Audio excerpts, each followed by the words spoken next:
salam sejahtera bagi kita semua. Saya Lucia Agus Prima Putri sebagai pembicara pertama dari tim pemerintah akan memberikan gambaran kepada Anda semua tentang apa sebenarnya mosi kita pada pagi hari ini. Di mana mosi kita pada pagi hari ini ialah Dewan ini percaya bahwa pemerintah harus mengatur pilihan jurusan calon mahasiswa perguruan tinggi negeri. Sebelumnya, saya akan menyebutkan yang pertama, apa status quo kita pada pagi hari ini. Status quo permasalahan kita ialah di mana pada saat sekarang ini pemerintah masih memberikan kebebasan kepada setiap calon mahasiswa untuk memilih jurusan yang mereka inginkan.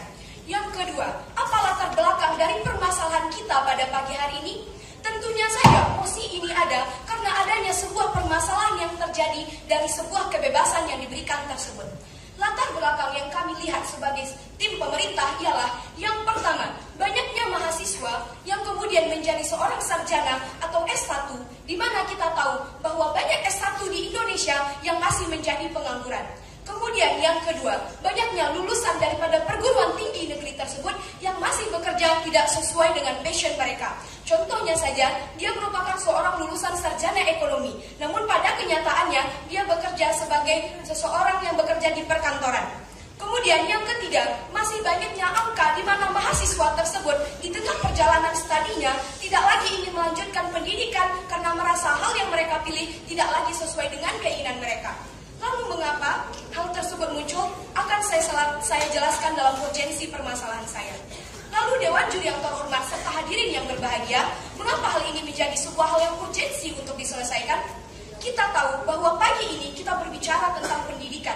Dan kita tahu bahwa pendidikan tersebut merupakan tonggak utama pembangunan sebuah bangsa. Kita tahu bahwa pendidikan merupakan hal yang menunjang kesejahteraan bangsa. Ketika tujuan dari pendidikan ini sendiri sudah salah atau sudah dicederai oleh adanya kebebasan memilih tersebut, maka masalah ini menjadi masalah yang urgensi untuk diselesaikan. Mengapa tujuan pendidikan sudah dicederai? Karena tujuan daripada pendidikan kita adalah untuk mensejahterakan rakyatnya, untuk mensejahterakan siswa-siswa yang memilih tersebut.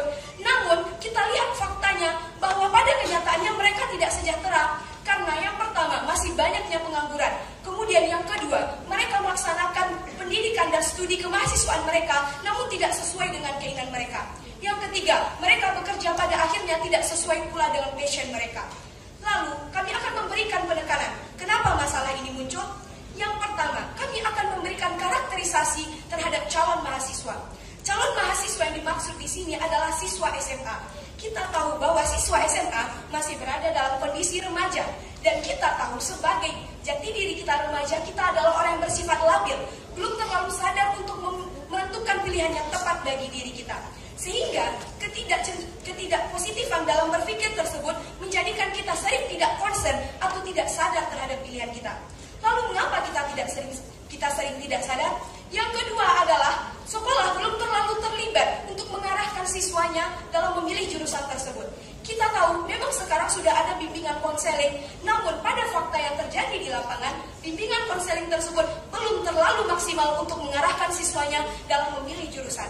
Ini dapat kita lihat karena pada fakta lapangannya, setelah siswa tersebut menjadi mahasiswa, dia tidak sesuai dengan passion yang dipilihnya. Yang ketiga, masih adanya perspektif masyarakat terhadap suatu jurusan yang dibangga-banggakan. Kita tahu dan fakta lapangannya ialah masih banyak di antara masyarakat Indonesia yang mengagung-agungkan suatu jurusan. Keagungan suatu jurusan ini atau perspektif dan wacana di masyarakat ini menjadikan remaja yang jati dirinya adalah untuk mencari kedudukan sosial, untuk dipandang atau dalam bahasanya adalah mencari gengsi, kemudian mengikuti daripada wacana masyarakat tersebut sehingga tidak kembali lagi kepada passion mereka.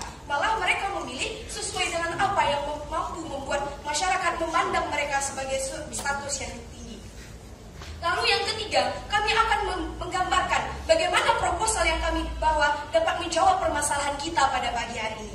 Proposal kami ialah di mana kami selaku pihak pemerintah nantinya akan memberikan tes atau ujian kepada calon mahasiswa tersebut. Di mana ketika mereka masih berstatus anak sekolah dan masih duduk di bangku SMA, kami akan memberikan semacam ujian yang dimana ujian tersebut mencangkup mata pelajaran IPA, IPS ataupun bahasa, yang kemudian dari hasil ujian tersebut nanti pemerintah akan menetapkan 2 jurusan mereka pilih. Di mana kami menekankan sekali lagi, berdasarkan hasil tes tersebut, pemerintah akan menentukan 2 jurusan yang harus mereka pilih. Kemudian, kenapa kami sebagai pemerintah benar untuk melakukan hal ini? Yang pertama, kembali lagi kepada tanggung jawab kami sebagai pemerintah. Kami sebagai pemerintah bertanggung jawab untuk mengatur hal yang bersifat urgensi di dalam daerah kami. Pendidikan adalah suatu hal yang bersifat urgensi. Pendidikan adalah suatu hal yang menjadi fokus utama daripada pemerintah. Ketika pendidikan itu sendiri sudah dicederai dengan adanya kesalahan pemilihan dari calon mahasiswa yang akan menjadi mahasiswa, maka kami sebagai pemerintah berhak untuk melaksanakan suatu kebijakan yang dapat meluruskan kesalahan ini. Kemudian yang kedua, mengapa kami berhak sebagai pemerintah? Jika tim kontra nantinya mengatakan ini hak pribadi, kami yang akan melaksanakan pendidikan tersebut, bukannya pemerintah. Namun kami di sini pemerintah memiliki hak, karena hak pribadi tersebut tidak lagi benar. Karena pilihan yang diambil oleh masyarakat kami tersebut sudah berdampak buruk bagi dirinya. Mengapa kami mengatakan berdampak buruk? Sudah saya jelaskan dalam latar belakang saya bawakan tadi. Kemudian, perguruan tinggi negeri, di sini pemerintah mengharuskan untuk perguruan tinggi negeri. Karena kami sebagai pemerintah juga merupakan orang yang ikut andil dalam perguruan tinggi negeri tersebut. Dalam perguruan tinggi negeri terdapat subsidi yang diberikan oleh pemerintah.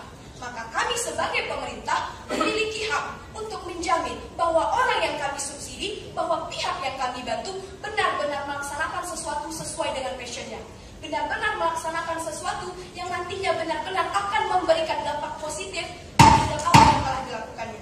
Lalu, mengapa ini menjadi lebih baik dibandingkan dengan memberikan pilihan pribadi kepada calon mahasiswa untuk mengambil pilihannya? Karena sesuai dengan mekanisme yang kami bawa, bahwa mekanisme yang kami bawa ialah kami tetap melaksanakan ujian.